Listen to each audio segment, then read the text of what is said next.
श्रीमद् भागवत महापुराण स्कंद 10 अध्याय 87।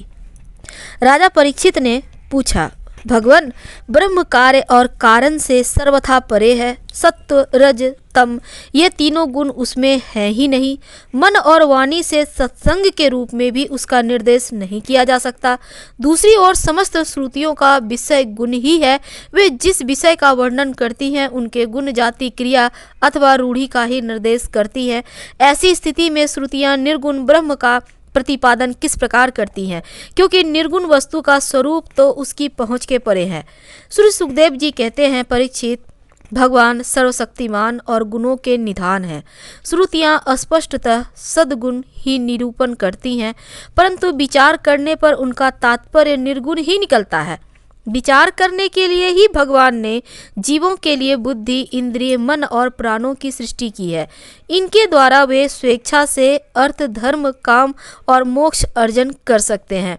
प्राणों के द्वारा जीवन धारण, श्रवण आदि इंद्रियों के द्वारा महावाक्य आदि का श्रवण, मन के द्वारा मनन और बुद्धि के द्वारा निश्चय करने पर स्थितियों के तात्पर्य निर्गुण स्वरूप साक्षात्कार हो सकता है।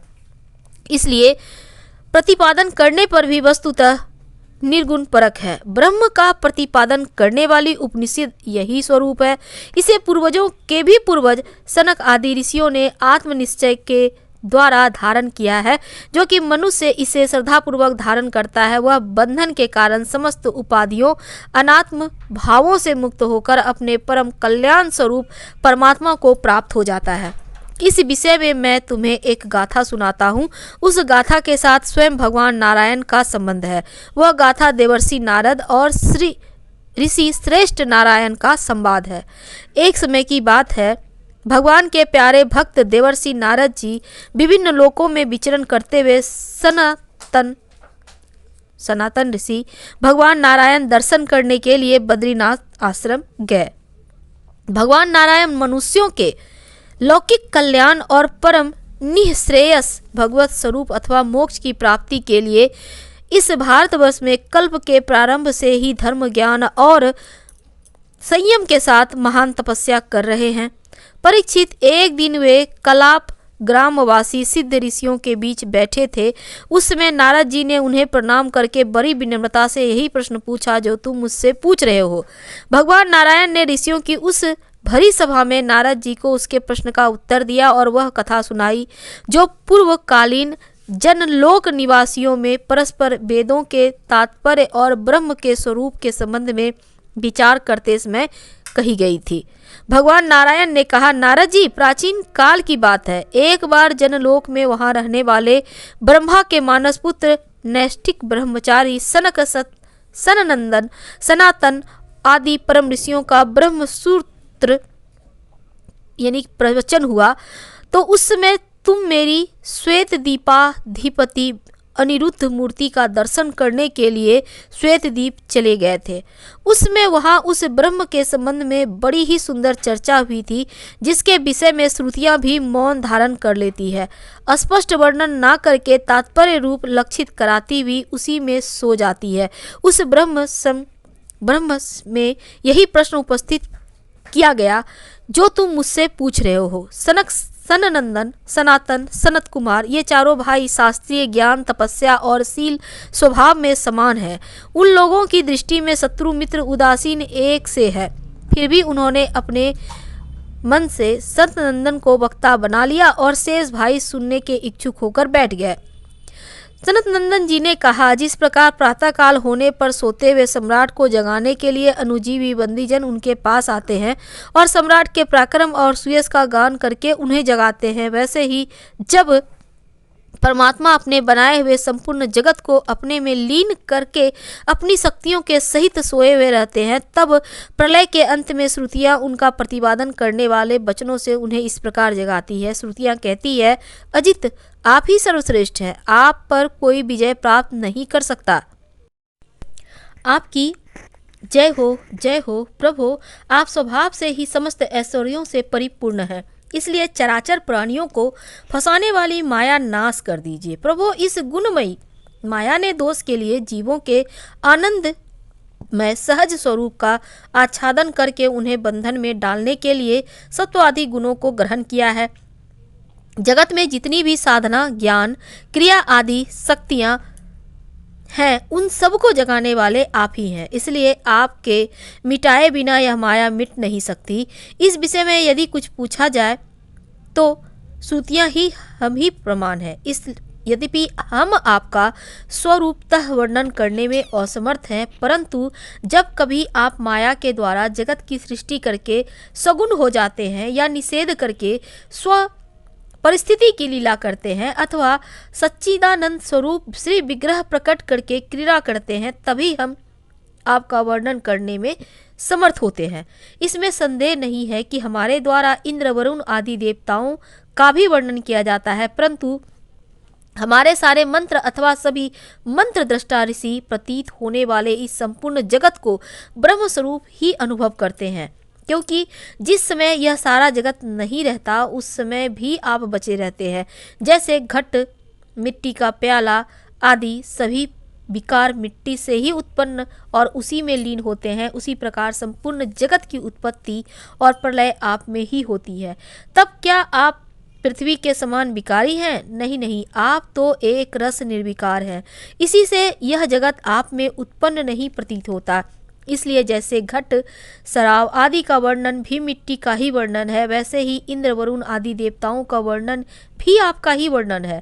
यही कारण है कि विचारशील ऋषि मन से जो कुछ सोचा जाता है और वाणी से जो कुछ कहा जाता है उसे आप में ही स्थित आपका ही स्वरूप देखते हैं, और मनुष्य अपना पैर चाहे कहीं भी रखे, ईंट, पत्थर या काठ पर, होगा वह पृथ्वी पर ही, क्योंकि वे सब पृथ्वी स्वरूप ही हैं। इसलिए हम चाहे जिस नाम या जिस रूप का वर्णन करें, वह आपका ही नाम, आपका ही रूप है। भगवान, लोग सत्व, रज, तम इन तीनों गुणों की माया से बने हुए अच्छे बुरे भावों या अच्छी बुरी क्रियाओं में उलझ जाया करते हैं, परंतु आप तो उस माया के स्वामी हैं, उनको नचाने वाले हैं। इसलिए विचारशील पुरुष आपकी लीला कथा के अमृत सागर में गोते लगाते रहते हैं और इस प्रकार अपने सारे पाप ताप को धो बहा देते हैं। क्यों न हो, आपकी लीला कथा सभी जीवों के मायामल को नष्ट करने वाली जो है। पुरुषोत्तम, जिन महापुरुषों ने आत्मज्ञान के द्वारा अंतःकरण के राग, द्वेष आदि और शरीर के कालकृत जरा, मरण आदि दोष मिटा दिए हैं और निरंतर आपके उस स्वरूप की अनुभूति में मग्न रहते हैं जो अखंड आनंद स्वरूप है, उन्होंने अपने पापों को सदा के लिए शांत कर भस्म कर दिया है। इसके विषय में तो कहना ही क्या है। भगवान, प्राणधारियों के जीवन की सफलता इसी में है कि वे आपका भजन सेवन करें, आपकी आज्ञा का पालन करें और अज्ञानता को दूर करें। यदि वे ऐसा नहीं करते तो उनका जीवन व्यर्थ है। उनके शरीर में श्वास का चलना ठीक वैसा ही है जैसे लुहार की धौकनी में हवा का आना जाना। महत्व, अहंकार आदि ने आपके अनुग्रह से आपके उनमें प्रवेश करने पर ही इस ब्रह्मांड की सृष्टि की है। अन्नमय, प्राणमय, मनोमय, विज्ञानमय और आनंदमय, इन 5 कोशों में पुरुष रूप में रहने वाले उसमें मैं की स्फूर्ति करने वाले भी आप ही हैं। आपके ही अस्तित्व से उन कोशों के अस्तित्व का अनुभव होता है और उनके न रहने पर भी अंतिम अवधि रूप से आप विराजमान रहते हैं। इस प्रकार सब की अवधि होने पर भी आप असंग ही हैं, क्योंकि वास्तव में जो कुछ वृत्तियों के द्वारा अस्थि अथवा नास्ति के रूप में अनुभव होता है, उन समस्त कार्य कारणों से आप परे हैं। नेति नेति के द्वारा इन सब का निषेध हो जाने पर भी आप ही शेष रहते हैं, क्योंकि आप उस निषेध के भी साक्षी हैं और वास्तव में आप ही एकमात्र सत्य हैं। इसलिए आपके भजन के बिना जीवन व्यर्थ ही है, क्योंकि वह इस महान सत्य से वंचित है। ऋषियों ने आपकी प्राप्ति के लिए अनेकों मार्ग माने हैं और उसमें जो स्थूल दृष्टि वाले हैं वे मणिपूरक चक्र में अग्नि रूप में आपकी उपासना करते हैं। अरुण वंश के ऋषि समस्त नारियों के निकलने के स्थान हृदय में आपके परम सूक्ष्म स्वरूप दहर ब्रह्म की उपासना करते हैं। प्रभु, हृदय से ही आपको प्राप्त करने का श्रेष्ठ मार्ग सुषुम्ना नाड़ी ब्रह्मरंध्रक तक गई हुई है। जो पुरुष उस ज्योतिर्मय मार्ग को प्राप्त कर लेता है उसे ऊपर की ओर बढ़ता है और फिर जन्म मृत्यु के चक्कर में नहीं पड़ता। भगवान आपने ही देवता, मनुष्य, पशु, पक्षी आदि योनियां बनाई हैं। सदा सर्वदा सब रूपों में आप ही हैं, इसलिए कारण रूप से प्रवेश न करने पर भी आप ऐसे जान पड़ते हैं मानो उसमें प्रविष्ट हुए हों। साथ ही विभिन्न आकृतियों का अनुकरण करके कहीं उत्तम तो कहीं अधम रूप से प्रतीत होते हैं, जैसे आग, छोटी बड़ी लकड़ियां, और कर्मों के अनुसार प्रचुर अथवा अल्प परिणाम में या उत्तम अधम रूप में प्रतीत होते हैं। इसलिए संत पुरुष लौकिक पारलौकिक कर्मों की दुकानदारी से उनके फलों से विरक्त हो जाते हैं और अपनी निर्मल बुद्धि से सत्य असत्य, आत्मा अनात्मा को पहचान जगत के झूठे रूपों में नहीं फंसते। आपके सर्वत्र एक रस समभाव से स्थित सत्य स्वरूप का साक्षात्कार करते हैं। प्रभु, जीव जिन शरीरों में रहता है वे उसके कर्म के द्वारा निर्मित होते हैं और वास्तव में उन शरीरों के कार्य कारण रूप आवरणों से वह रहित है, क्योंकि वस्तुतः उन आवरणों की सत्ता ही नहीं है। तत्वज्ञानी पुरुष ऐसा करते हैं कि समस्त शक्तियों को धारण करने वाले आपका ही वह स्वरूप है। स्वरूप होने के कारण अंश न होने पर भी उस अंश को कहते हैं और निर्मित ना होने पर भी निर्मित करते हैं। इसी से बुद्धिमान पुरुष जीव के वास्तविक स्वरूप पर विचार करके परम विश्वास के साथ आपके चरण कमलों की उपासना करते हैं, क्योंकि आपके चरण ही समस्त वैदिक कर्मक समर्पण स्थल और मोक्ष स्वरूप है।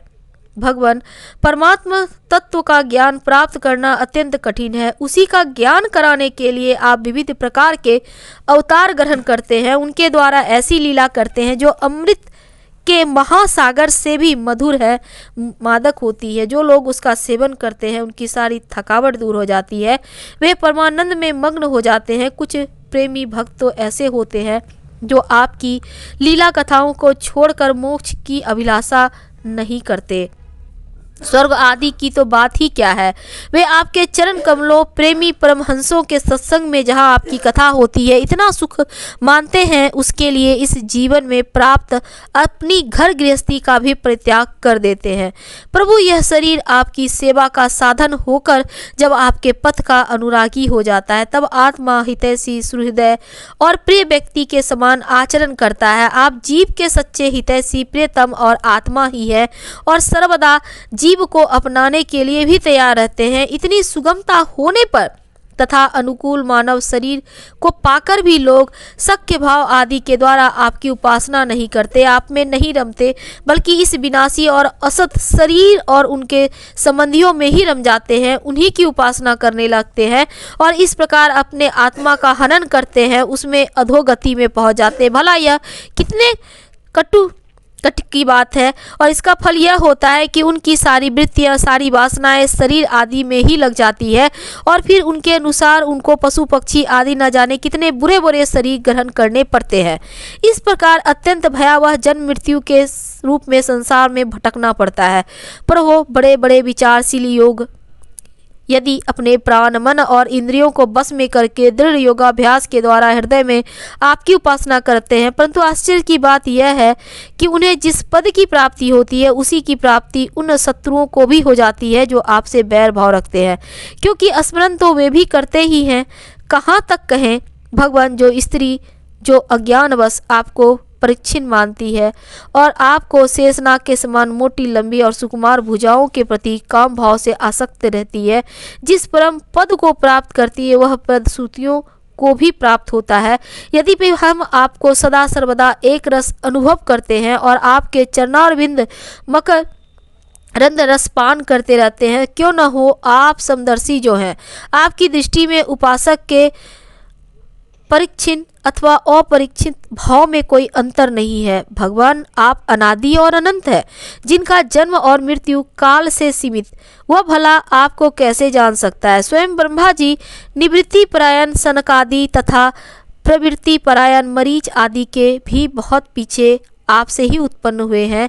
जिस समय आप सबको समेट कर सो जाते हैं उस समय ऐसा कोई साधन नहीं रह जाता जिससे उनके साथ ही सोया हुआ जीव आपको जान सके, क्योंकि उस समय ना तो आकाश आदि स्थूल जगत रहता है, ना तो महत्व आदि सूक्ष्म जगत। इन दोनों से बने हुए शरीर और उनके निमित्त क्षण मुहूर्त आदि काल के अंग भी नहीं रहते। उस समय कुछ भी नहीं रहता, यहाँ तक कि शास्त्र भी आप में ही समा जाते हैं।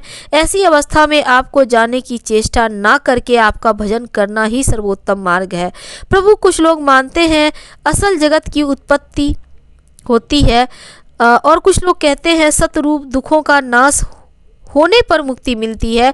दूसरे लोग आत्मा को अनेक मानते हैं, तो कई लोग कर्म के द्वारा प्राप्त होने वाले लोक और परलोक रूप में व्यवहार को सत्य मानते हैं। इसमें संदेह नहीं है कि ये सभी बातें भ्रम मूलक हैं और वे आरोप करके ही ऐसा उपदेश करते हैं। पुरुष त्रिगुणमय है, इस प्रकार का भेदभाव केवल अज्ञान से ही होता है। आप अज्ञान से सर्वथा परे हैं, इसलिए ज्ञान स्वरूप आप में किसी प्रकार का भेदभाव नहीं है। यह त्रिगुणात्मक जगत मन की कल्पना मात्र केवल यही कहता है। परमात्मा और जगत से पृथक प्रतीत होने वाले पुरुष भी कल्पना मात्र ही है। इस प्रकार वास्तव में असत होने पर भी अपने सत्य अधिष्ठाता आपकी सत्ता के कारण यह सत्य सा प्रतीत हो रहा है। इसलिए भोक्ता भोग्य और दोनों को संबंध को सिद्ध करने वाली इंद्रियां आदि जितना भी जगत है, सबको आत्मज्ञानी पुरुष आत्म रूप से सत्य ही मानते हैं। सोने से बने हुए कड़े कुंदन आदि स्वर्ण रूप ही तो है, इसलिए इनको इस रूप में जानने वाले पुरुष उन्हें नहीं छोड़ता। वह समझता है यह भी सोना है। इसी प्रकार जगत आत्मा में कल्पित आत्मा से ही व्याप्त है, इसलिए आत्मज्ञानी पुरुष इसे आत्म स्वरूप ही मानते हैं। भगवान, जो लोग यह समझते हैं कि आप समस्त प्राणियों और पदार्थों के अधिष्ठाता हैं और सबके आधार और सर्व भाव से आपका भजन सेवन करते हैं, वे मृत्यु को तुच्छ समझकर उसके सिर पर लात मारते हैं, अर्थात उस पर विजय प्राप्त कर लेते हैं। जो लोग आपसे विमुख हैं, वे चाहे जितने बड़े विद्वान हो, उन्हें आप कर्मों का प्रतिपादन करने वाली श्रुतियों से पशुओं के समान बांध लेते हैं। इसके विपरीत जिन्होंने आपके साथ प्रेम का संबंध जोड़ रखा है, वे न केवल अपने को बल्कि दूसरों को भी पवित्र कर देते हैं और जगत के बंधन से छुड़ा लेते हैं। ऐसा सौभाग्य भला आपसे विमुख लोगों को कैसे प्राप्त हो सकता है? प्रभु, आप मन बुद्धि और इंद्रिय आदि कारणों से, चिंतन कर्म आदि के साधनों से सर्वथा रहित हैं, फिर भी आप समस्त अंतःकरण और ब्रह्म कारणों की शक्तियों से सदा सर्वदा संपन्न हैं। आप स्वतः सिद्ध ज्ञानवान स्वयं प्रकाश, अतः कोई काम करने के लिए आपको इंद्रियों की आवश्यकता नहीं है।